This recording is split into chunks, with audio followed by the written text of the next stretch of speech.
Hello, everyone, and welcome. I hope everybody is ready for tonight. It's a very special evening for me today because I am hosting Eunisses Hernandez, who is running for Consul District 1 here in Los Angeles. And she's joining us. And if you are also just joining us, I want you to know that we are streaming live from Facebook, from Instagram, YouTube, Twitter, and Twitch. So if maybe one of these channels doesn't work for you, some other one will. So have your questions ready and please help me welcome Eunisses. I'm going to bring her here on Facebook and I'm also going to bring her here on Instagram. It's like so exciting. Hi, Eunisses. Welcome. Hi, good afternoon, good evening, Aura. Awesome. So I see that you have two things going here, and I wonder if we can put all the cameras together so you can look at one spot. So yeah, move stuff so we can just have you focus. I want to welcome you so much. I'm so excited to get to know you and to hear more about you. I'm still on Facebook, just seeing half of your face. So let's just move the whole thing all at once. Yay! Okay, looking good. And I want to invite everyone that is watching to please put your questions in the comments and let's just start. So welcome. Thank you so much for joining me. And I think, okay, I'm just going to say this one more time. We need your phone camera in front of you.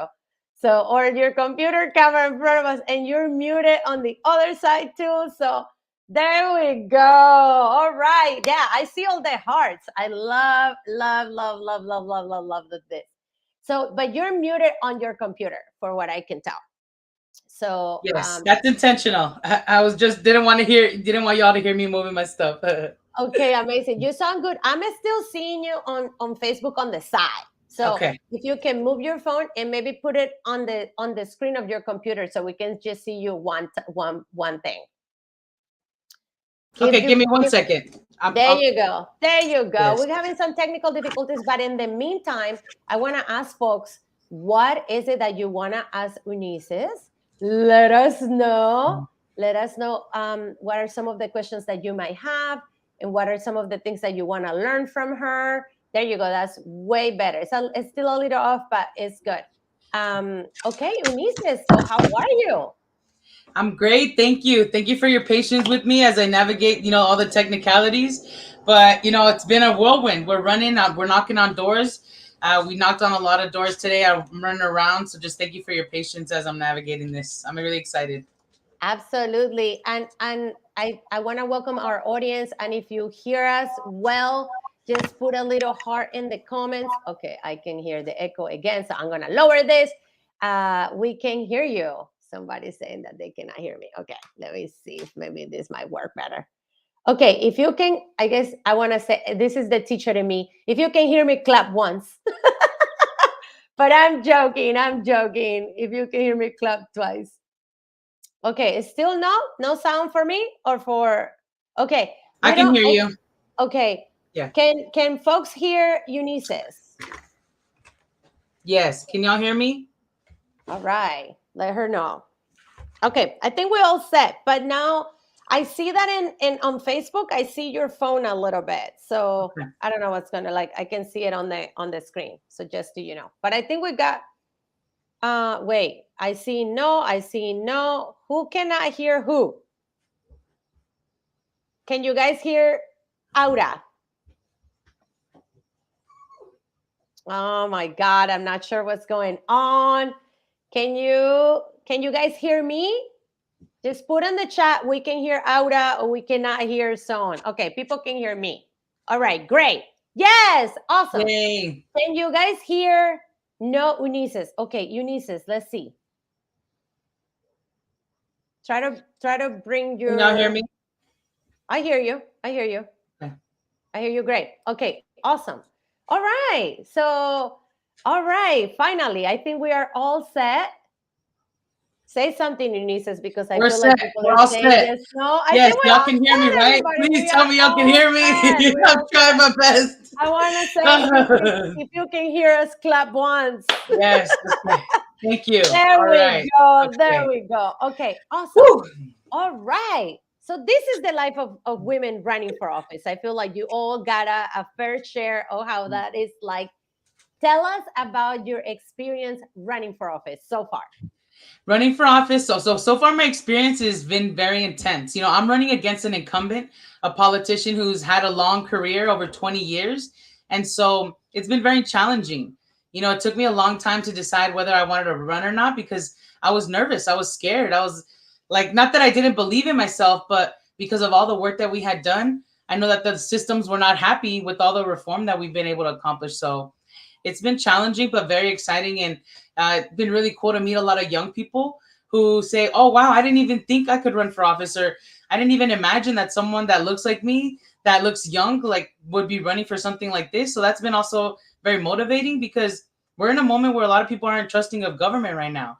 And to hear young people be excited about the opportunity of like supporting our campaign, volunteering, and even running for office someday makes all of it worth it, because it is a little bit scary. And that many people like the incumbent have a lot of things tied to running, being in office, and to try to disturb the system, it's like poking a bear, it feels like oftentimes.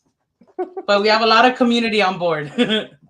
Yeah, and I can totally understand because in 2020, 2019, 2020, I also decided to run, and I also ran against somebody that had a lot of power and a lot of endorsements, a lot of money, that had name recognition, that felt like Goliath, that what is it, the David and Goliath, so Yes. I can totally understand of the power and the challenging of power that you're representing right now. So absolutely, I get it. So I want to start by asking you if you can take us maybe through the journey of how you actually decided to run for office. How was that like?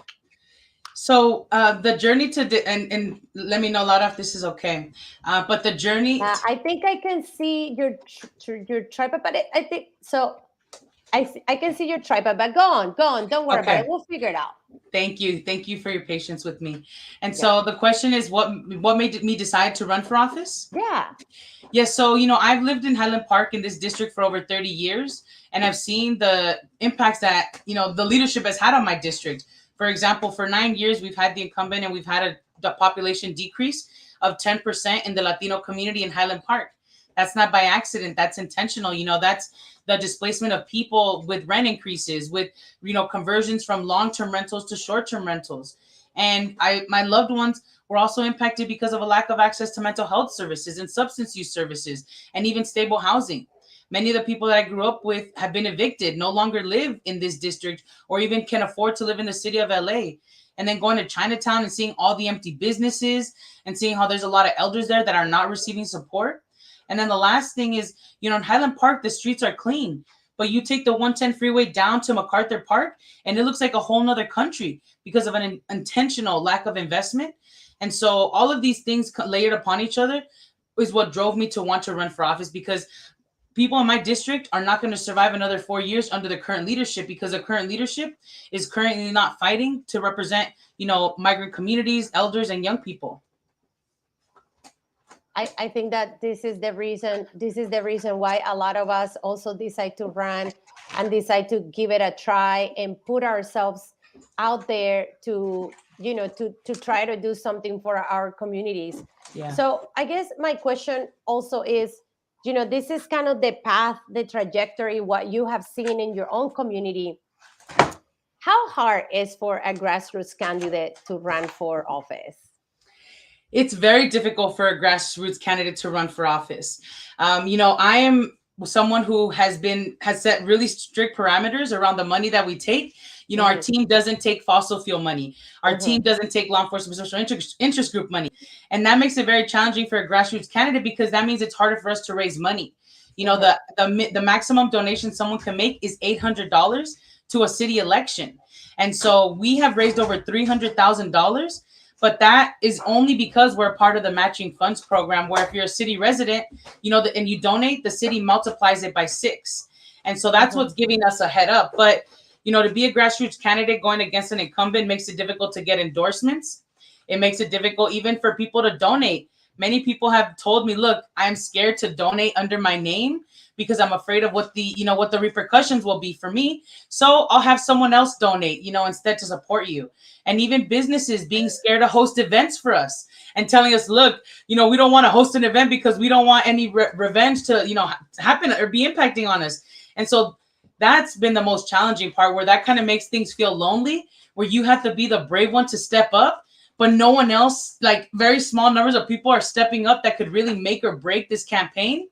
So that's difficult as a grassroots candidate, to have to go against the bureaucracy, against the Democratic establishment, and going against, which is what I hate the most. The worst part is like people telling you, even if you're the better candidate, we You're can't. not gonna win. Yes, and we can't Isn't endorse that heartbreaking? you. Yes, it's like It's even so if you're a better heartbreaking. candidate. It's so Yes. heartbreaking. I can totally relate to that.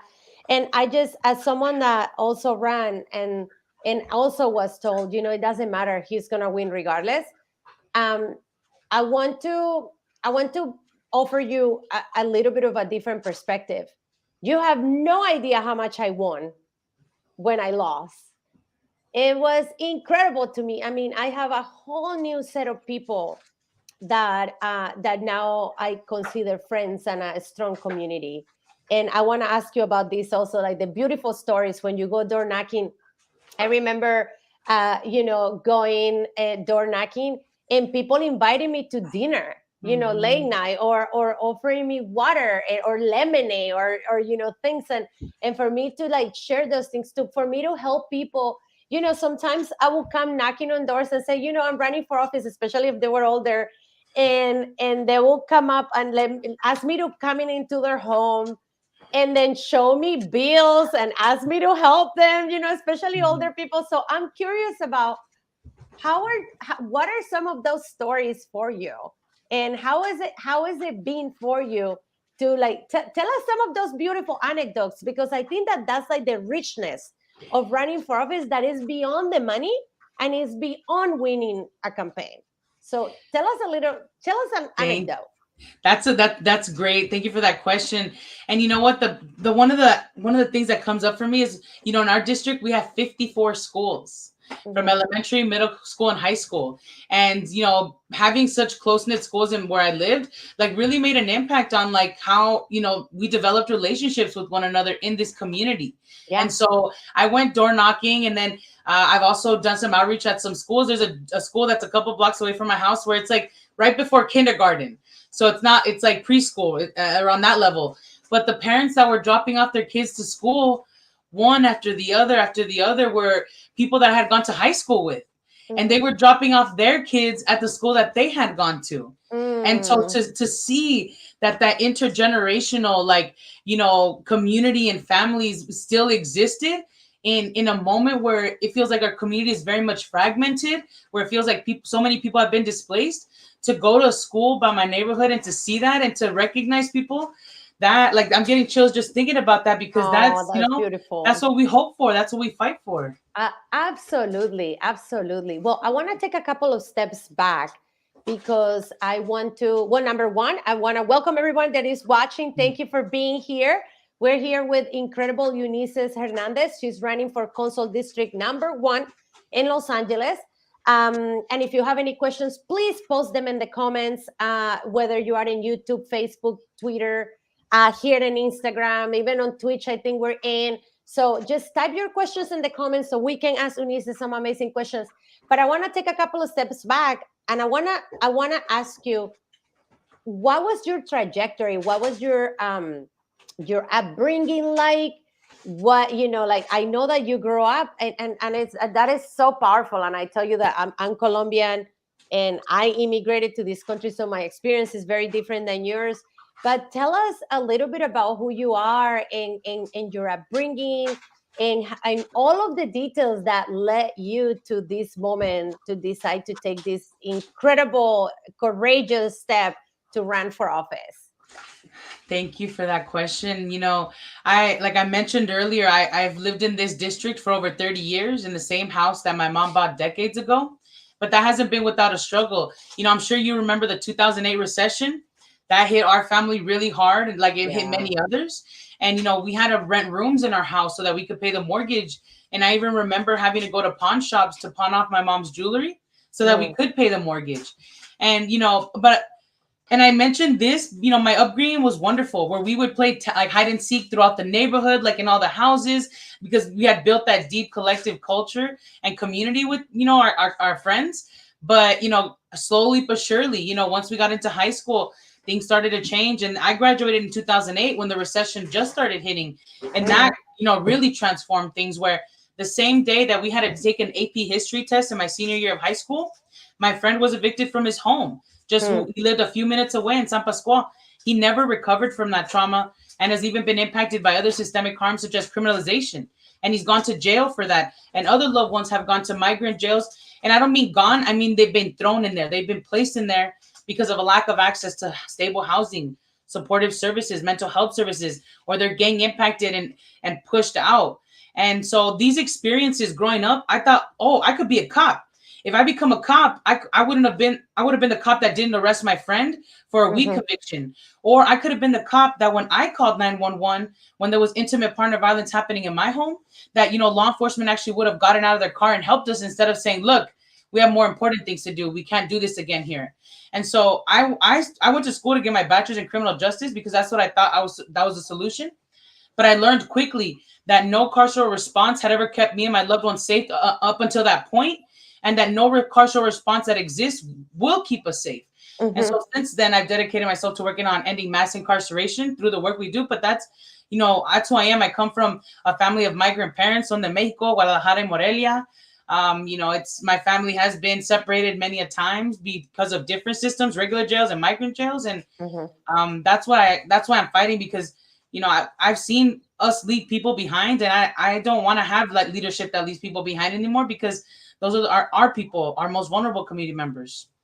Absolutely. So I'm very curious about, and I see some comments on Facebook here about la raza, right? And among us Latinos, we understand that this is like the term when we talk about our people. You work in an immigrant rights, immigrant justice organization that you help start.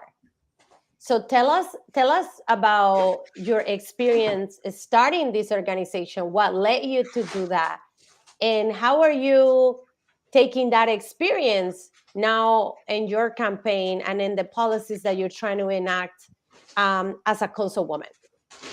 Thank you. So La Defensa, me and my colleague Iveta Ley, my friend, my great friends, co-founded this organization, and it's a political organization. So it's a nonprofit, but we launched it to be able to run campaigns. And the reason we did that is because, we had been working at the county level through a coalition called the Justice LA Coalition to Yes. stop LA County's $3.5 billion jail plan, because they wanted to build a jail just for women in the desert in Lancaster, and they wanted to build a jail just for people with mental health needs in Chinatown. And so we really pushed and created the fight to stop that. And we did it. We stopped the plan. We built out a report called the Alternatives to Incarceration Report with the 114 recommendations that said, if not jail, then what? Housing, jobs, support for young people, all of these things. But what was the biggest roadblock for us were the judges.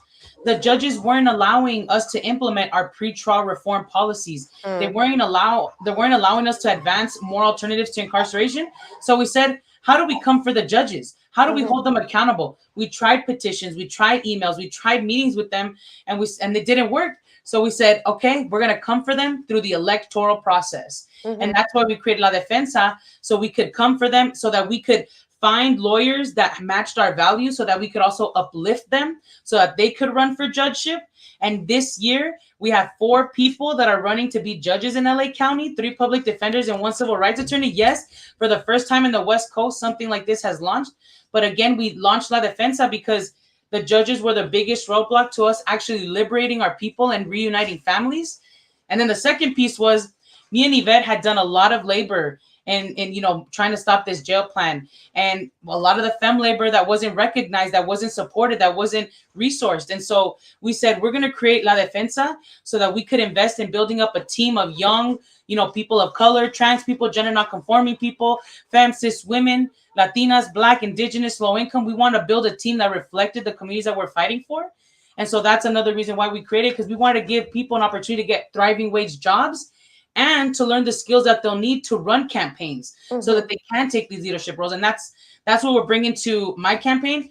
My team is led by queer femmes, women of color that, we're fighting to, win this campaign. But all of these things around running a team, building a team, mentoring people is what we're bringing over here into our campaign team, because it just doesn't exist. Most of the consultants, as you know this, ahora, are cis white men. Oh my goodness. And so we need to change that. And by how we change that? By building our teams ourselves. By building our own bench, our own table. Yes. I so appreciate this conversation, and I so appreciate the work that you guys do with your organization, because it's so necessary in so many fronts.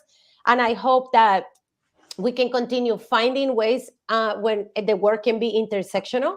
I have been working on environmental justice issues since I was a child. For me, that's a very important, issue.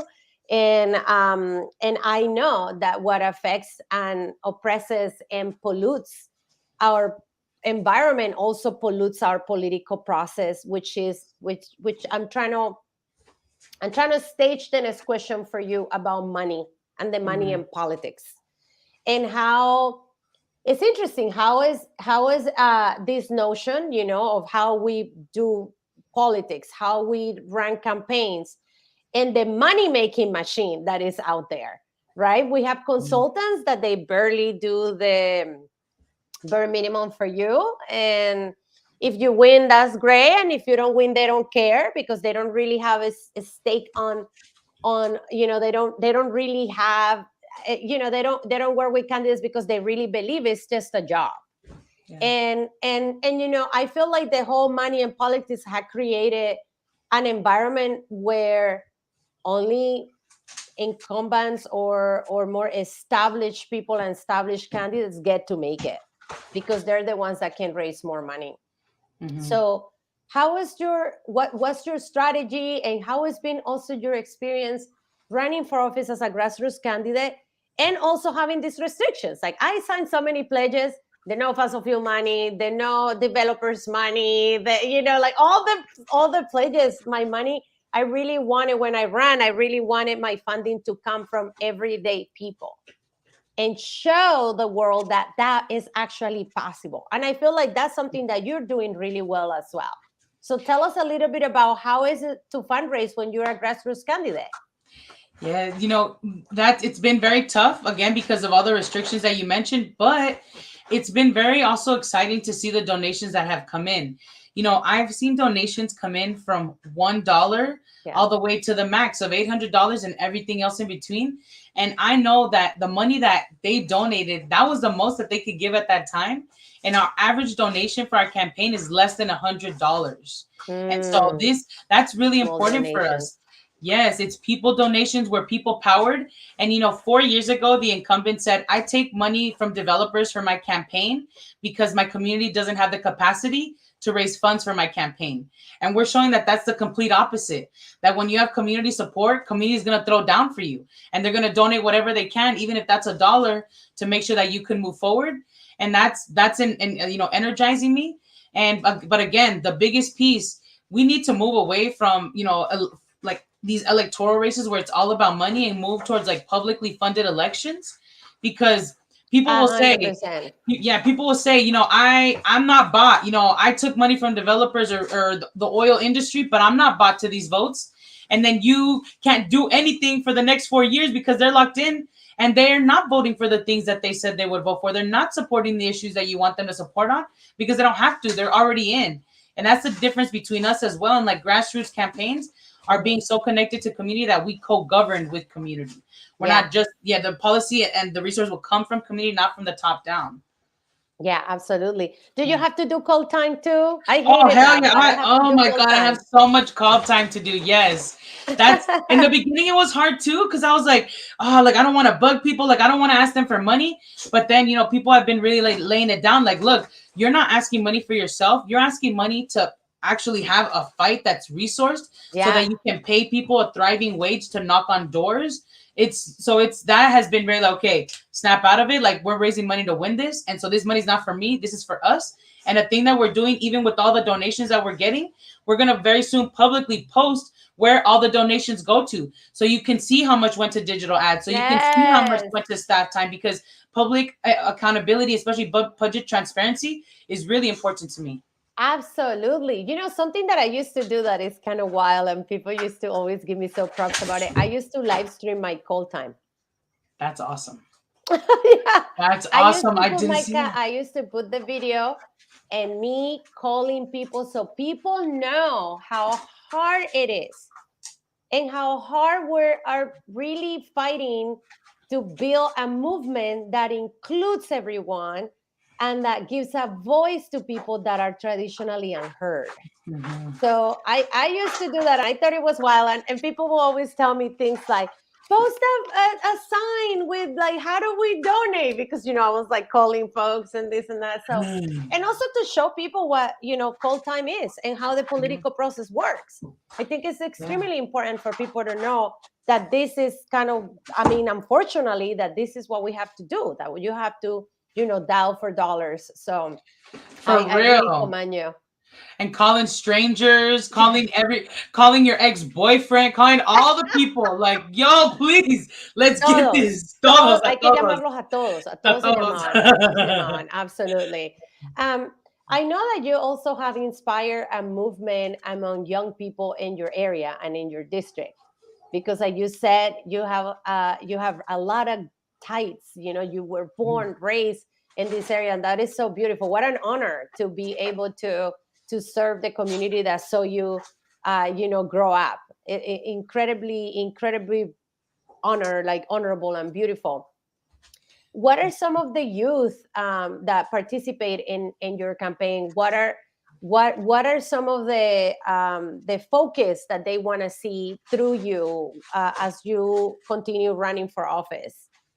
It's two big groups, so or two goals that they have. Most of the young people that I've connected with are from organizations such as Youth Justice Coalition, Youth in Action, and others who are working on environmental justice.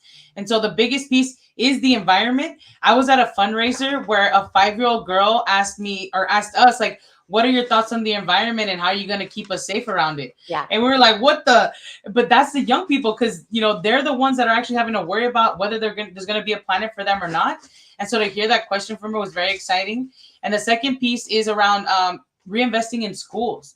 There's an yes, organization called Students Deserve that is really fighting for money that's going to the district that's supposed to go to law enforcement to go back into young people to support Black, brown, indigenous youth at schools. And that's something I'm very supportive of, because budget transparency, budget accountability is something that we've been working on, especially to try to stop the jail plan, because they're telling us, look, we don't have money for care, we don't have money for treatment. Yes, you do have the money. You're just putting most of it into carceral responses and into law enforcement. And we just need to reassess a little bit and put it back into community. And Students Deserve is leading that work for LAUSD students, saying, look, we don't want more cops. We want nurses. We want librarians, healthcare workers, jobs for young people. And so they're way more advanced, way more in depth into their analysis, because I feel like they can see beyond what sometimes we are blocked from seeing, which is good because they're the absolutely. future. And I can sit here and tell you how brilliant and how beautiful is to work with young people. And in my with my mutual aid Ready to Help, we have been building a campaign around opening school playgrounds as community parks, as for joint use after school and in the weekends. In a lot of our communities, we don't have open space, and but we have schools. So how do Yeah. we make the playgrounds beautiful? How do we open them, for use on the weekends? How we have programming, yoga, singing, zumba, salsa, lo que sea, all of it, meditation and painting, photography, and a lot more on the weekends, so that people can join those.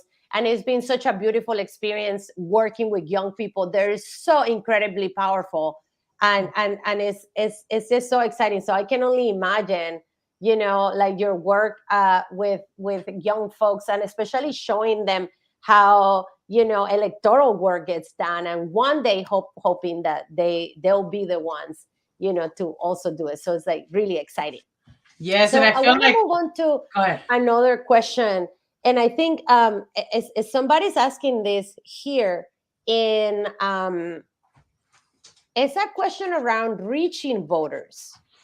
So and I'll bring the question in, but I want to maybe expand this question, because we're younger. So I'm in my 40s, and I'm assuming you're like in your 30s. Yeah. You know?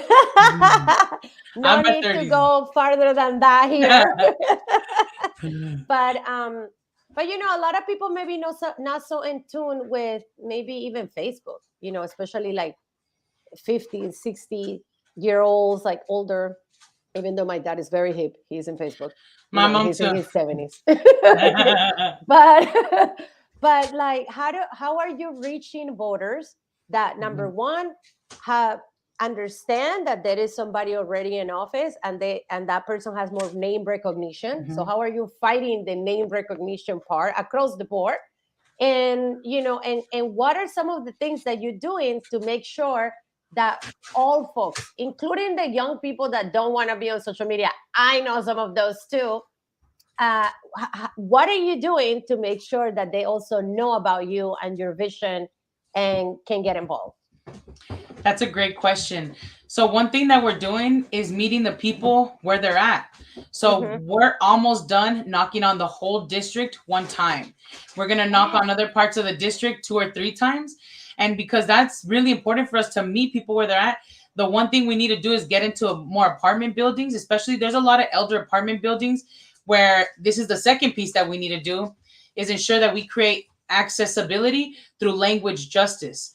My district has a big population of migrant community elders, very, very, our elders from Chinatown who speak many different Chinese languages.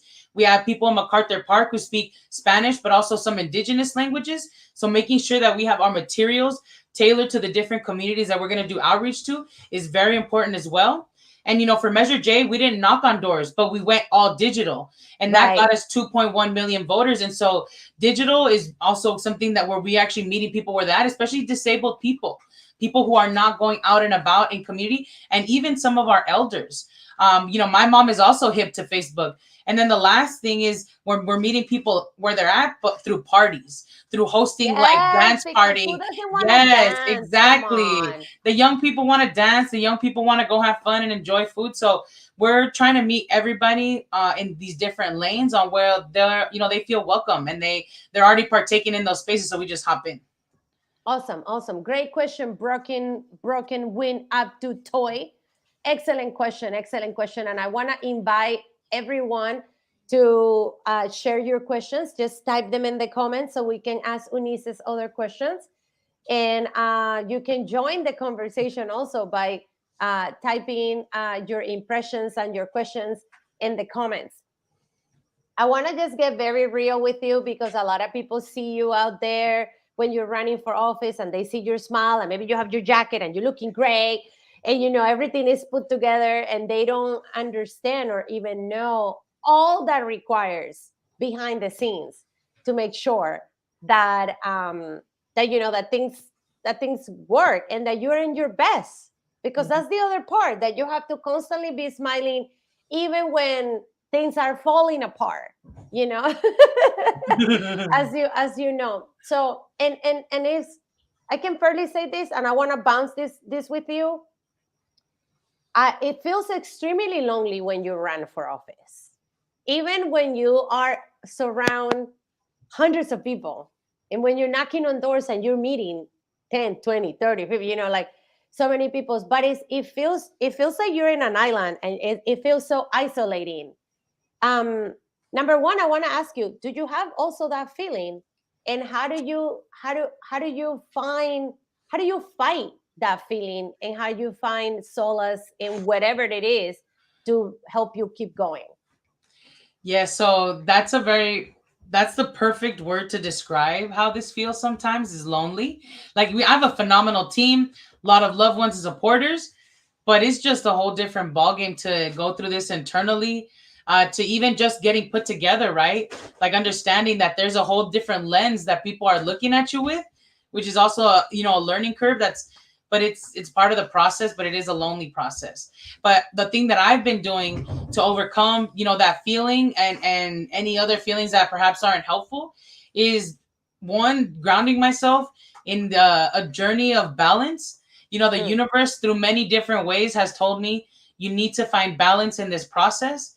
And if that means, really stopping for a moment to recharge your brain, you have to do that, because if not, you're not going to be successful. And, even like spiritually, like connecting with, folks who believe, in the universe and its powers has just been very illuminating for me and very helpful, because there's just this whole process is also full of anxiety. And just putting my feet in, someone suggested put your feet in dirt so you can connect with Mother Nature. And I don't say these things to be corny, but it really is in these moments where it's like everything's on the line. These small things really just kind of help you keep going through the day.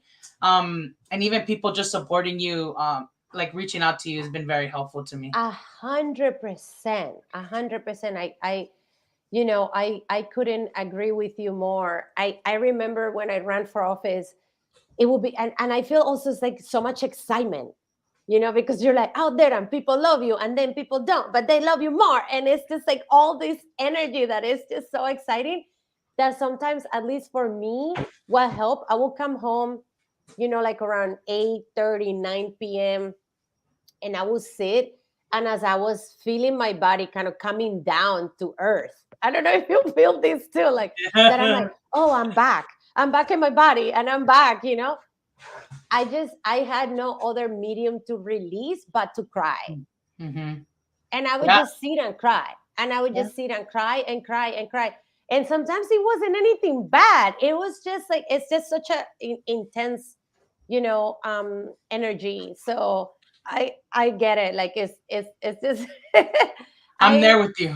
I don't know. Like I feel maybe because we took on this path, and because it's such a calling, I almost feel is beyond us. Like Mhm. is greater. It's a It's greater response. than, and Yeah. it's like connected to some higher power. I don't know. Like I don't know if you Mhm. can maybe speak a little bit about that.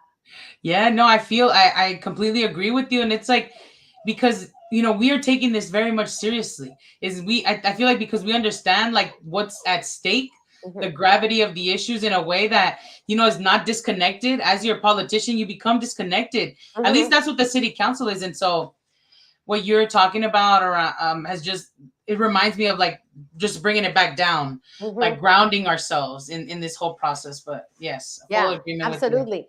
Well, we're women, we're Latinas, inmigrantes, algunas de nosotras, we're running for office, and there is a certain mold that I think people are expecting.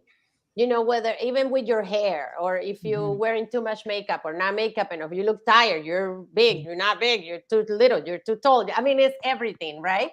Yeah. So, in terms of these like ideas, societal ideas about who runs for office and who doesn't, how do you think that has helped you and also hinder you in this process? So it's helped me in that people are not afraid to come up to me, Hmm. and that they feel open to reaching out to me and talking to me when I'm in public. Like I've been stopped many a times. So that's one thing I think, that staying the same in the way that I present myself. Obviously, leveling up in the moments that I need to level up, when we're presenting and want to be, in a suit. But for me, I didn't really try to change much in the way I looked, because my whole life I have never fit the mold. And I tried for a long time to fit the mold, but as I got older, the more comfortable I got with myself, I feel like the more people got comfortable around me. So that's Yeah. just what I've been, trying to aim for, is just to be myself. But it is, people do expect you to look differently, to act Yeah. differently. But that's what disconnects you from community when you start doing that. Yeah, absolutely. Absolutely. Okay. So I want to talk more about your district, because I Yes. know that there are some folks that are here that maybe, I mean, I even see people saying that they're from up north. So wow, it's really Yay. amazing. Yes, and giving you support. So tell us about where your district is, who lives there, who they are, so people can get an idea of who are you aiming to represent. Yes, so I'm running for CD1 in Los Angeles, which represents Highland Park, Lincoln Heights, Glassell Park, Cypress Park, Angelino Heights, MacArthur Park, Chinatown, and Pico Union, University Park. All of these neighborhoods, from Highland Park is the north side. This area has been very much gentrified, and a lot of the buildings have been flipped. Apartment buildings, small businesses have been flipped. So it used to be predominantly Latino. Now it's a mix of different communities. Then we have Chinatown, primarily majority elders from China, different areas that are not speaking English, and so this district is also one where there's a lot of speculation happening, where gentrification is also getting people and displacing them. And one thing though, before I keep going, is Yeah. that you've done environmental justice work, Aura, and our district is one of the districts that has been plagued the heaviest by environmental racism.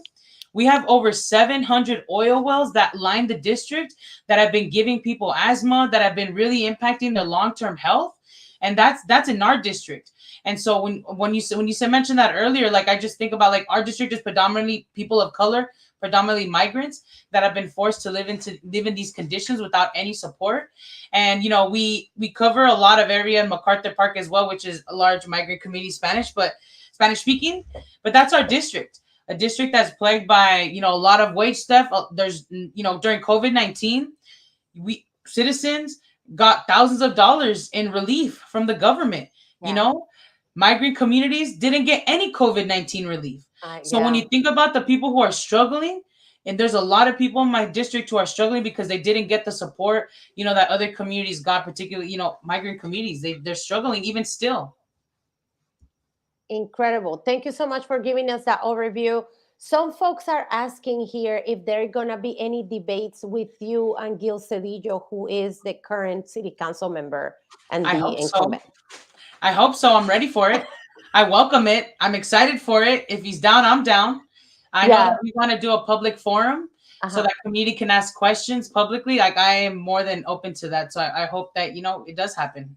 Okay, so Highland Park, Nella. Unfortunately, pardonly, there's no forums coming up, but we got a Eunisses Hernandez ready to rock it. So if you guys want to organize a candidate forum, I feel like she's ready. So let's do Yes. it. Let's do it. Let's do it, folks in city in district and LA District Council #1. Okay. And some people ask about parties, but I'll ask that a little later. If folks want to plug in with your campaign and get to know you, what are some of the things that they can do and how they can get in touch with you? So they can always hit up our social media. My comms director and I are the ones plugging in.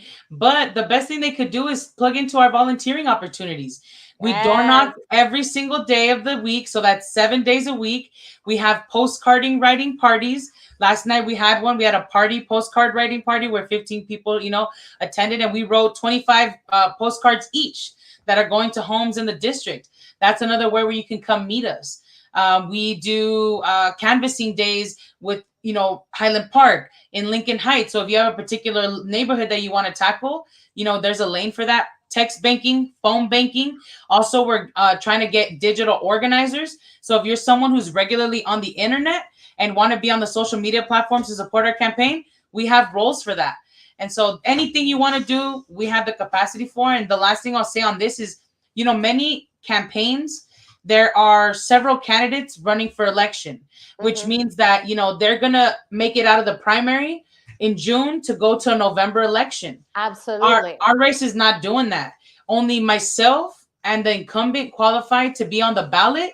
And so our race is going to be decided in June. So when you're considering whether you want to, volunteer or whether you want to host a meet and greet, or like Highland Park Nella, they're hosting a fundraiser for us and Nativo next week. If you want to do those things, now is that moment to do that because we can't wait. We don't get a second chance at getting this seat. You all need to invite me to this fun stuff that you all doing. Please let me know Yes, how I can yes. plug in. And if you're looking at it on Facebook, YouTube, and Twitch and Twitter, you can see Eunice's website here. And I'm going to pin it down on Instagram on the comments. And do not hesitate to reach out so that you can support and plug in. There's so many ways to plug in. I used to have artists come up to me and they're like, "Can we Yes. make a video?" I'm like, "Absolutely." Can we paint you? Yes. Like Yes. all of it. Like the more the merrier, because it really is about including everyone in the process. I think that's number Yes. one. It's like it really is. It really that's really what it's about. So I'm putting all the info in here. I Thank you. seen folks saying, "Have you been to Cypress Park? Also, do you have long signs?" Yes, we have lawn signs and we started knocking in Cypress Park. If you go to our website, you can order a lawn sign and we'll deliver it straight to you. Or if you message our Instagram account, with your address, we'll make sure that we deliver it to you. If you're a small business and you want to put up a poster, we just got brand new posters, anything you need. And yes, everybody has a lane, even artists. So whatever you all like to throw down, now is the moment to really try to change the city of LA, because we don't have a lot of power. You know what happens in other countries or even at the federal level, but locally, we have all the power to make change. Absolutely. And that's why I got so entangled in this local business, because it's really where you can enact the most change and where you can see it firsthand. And to be honest, to me, it's the most fun because we can all get together and participate, in my opinion. So that's the best. I mean, Congress is really hard, to impact Congress. It's very important, but it's really hard. Okay, so I want to ask you two last questions. And I don't know if folks want to ask more questions, you can write them on the chat, and I'll make sure that I pull them in to ask Eunisses. But what is it that you love the most about running for office, and what is it that you love the least? Love and hate. What do I love the most and what do I hate? The thing that I dislike the most is that we oftentimes have to be we throw down to run for office, Mhm. which requires, I feel like, a lot of bravery. Lots of And courage. sometimes people don't come through with that bravery, and they didn't sign up for it. But like, please, this is the moment to throw down. We all complain, but like, just the fear that people have. I mean, I can understand it, but that's been the hardest part to deal with, because that's one of the parts that's made this process lonely. And then the second piece, the piece that I love the most, is the opportunities that we're creating for people in my district with jobs. Most of my team, 73% of my team is Spanish speaking. Most of my team is either was from the district or was displaced from the district. And to create, jobs for them where we're paying thriving wages, where they're learning how to, politically engage people. For me, that's the best thing, because that means that they are, like, regardless of what happens, they're moving on with additional skills, with additional experiences that they're going to be able to take for themselves to other arenas for them to Mhm. also thrive better. So that's what brings me the most joy, is the team that we're building. I'm feeling hopeful. We're fighting as hard as we can to win this, and we're going to win it. I'm putting it on the universe. We're fighting. But my team, like, that's when I'm going to look back. I'm like, damn, we did that thing. Like, we created this amazing group of people to fight for this. Absolutely, absolutely. Okay, three things that you want to do for Los Angeles Three things that I want to do for Los Angeles is, or for number your one. district. Oh, Yeah. from Los Angeles and my district is protect renters. Number one. Yeah. We cannot house people at the rate that they're becoming houseless. We just cannot catch up. And so protecting renters, making sure that people stay in their homes, is one of the number one things that I'm going to focus on. The second piece that I'm going to focus on is transforming the way that we deliver care and services in the city of Los Angeles. We do not have a health department. We do not have a department of mental health in the city. And what we're doing right now is piecemealing access to services. All the work that I've done at the county level to stop a jail plan has been to really transform the way that we offer and deliver services and connecting departments. And that's what I'm hoping to bring down to the city, is that infrastructure that we built at the county, so that we can appropriately and effectively deliver mental health services, substance use services, and supportive services for young people. And then the last piece is the budget. I want to come for the money. I want to Yeah. work with the city controller. I want to make sure that we can figure out where all our money's going so that we can reprioritize the billions of dollars in taxes that we're paying. But before the budget is the environmental piece. Like we talked about those 700 oil wells. We need more green spaces. And, our movement around criminal justice reform has learned from your movement around the just transition piece, because y'all Yes. have been very effective at moving, jobs based on oil and that industry and into green jobs. So that's what we're trying to do, and moving carceral jobs into jobs for, emergency, management services, so that's, I mean, the environment is critical. And so I give you 4, but that's what I'm going to try to tackle at, be a champion for, because no one's really fighting for these things or even having clear conversations on the city council about these things. Yeah, absolutely. Absolutely. It's so crazy because I feel that folks run and it almost feels like it's the same folks over and over. And I want to just ask folks that are watching here, go talk to your neighbors, tell other people. We cannot trust the people that got us on these problems to continue. We can't. We can't continue hoping for a change that they just have not delivered. Mm-hmm. And it's time for change. I mean, guys, we just went through a pandemic together. We survived, some of us, some others lost beautiful people in their lives. And I think it's time for us, for new leadership, for new faces, for fresh ideas, and for people that are willing to risk it all, to have courage, and to ask the hard questions, because sometimes that's the bare minimum that we Yeah. can do and that what we need. Yes, the bare minimum. Yeah. That they're not doing. Last words from Eunisses Hernandez. Give us your last words before we go on our night. My last words are that I really, really hope that you all have watched this and that you sign up to volunteer for our campaign. If you can donate, please donate, but we need volunteers. We need bodies. We need people that can knock on doors, because it is about name recognition. But if we can meet people where they're at with our brochures, with our information, they'll see that we don't have to keep doing the same failed thing again and again, that we can do something new and try different and refreshing options. Like, we talk about these as being refreshing solutions, but other parts of the country, other parts of the world are already employing these solutions. So I just implore you, please, if tap in. We need y'all 8 weeks. We don't get another chance at this. If we don't, if in June it's decided whether he gets another 4 years or not. And so please, this is the time to tap in. Let's get him out. Let's go. Courage time. It's Yes, exciting. courage time. Thank you. Thank you so much for making the time to speak with me and get to know my community and share these words with us. I really wish you the best. I hope that this message gets to many, many people out there. So I'm encouraging everyone, after we're done, to go out there and share this message in your social media, so that we can reach more people, and then people can get to know Eunisses in a much more candid, in a much more humane way. Sometimes when you're in the candidate forums or in the house parties, and the meet and greets, there's kind of like a personality. So that's why I like to bring people to my social media and just ask them candid questions. It's like talking to a friend and getting to know someone a lot better from a heart-to-heart perspective. So thank you so much for being here. I appreciate you so much. Go break a leg, show us how to do it. And I hope everyone that is watching is willing to support Eunisses. I'm going to post her information. You can find her on social media.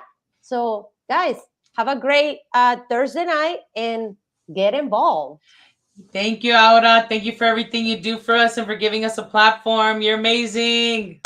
Thank you so much. We'll talk very soon. Bye-bye. Bye.